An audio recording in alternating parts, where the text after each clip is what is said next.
Hello, my name is Taham Khalik, and today I want to show you my SolidWorks project. Parking is a big issue on campus, so I came up with an idea to efficiently use the space for a football stadium as a parking lot. The football stadium comes out of the parking lot and assembles itself. It is contained in this little box which sits underground, and the stadium, when needed, can come out of the ground and assemble itself.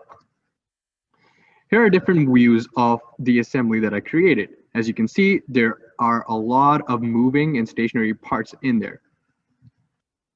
This is an animation that I made. As you can see, there's a telescoping assembly which contributes to the vertical movement. Down below, I use gears and racks for horizontal motion, so all of the walls, when it comes outside, come together and assemble itself. I was able to create an animation to present my ideas, and this is how the final video turned out. Thank you very much. If you have any questions, please reach out at taham.khalik@wsu.edu.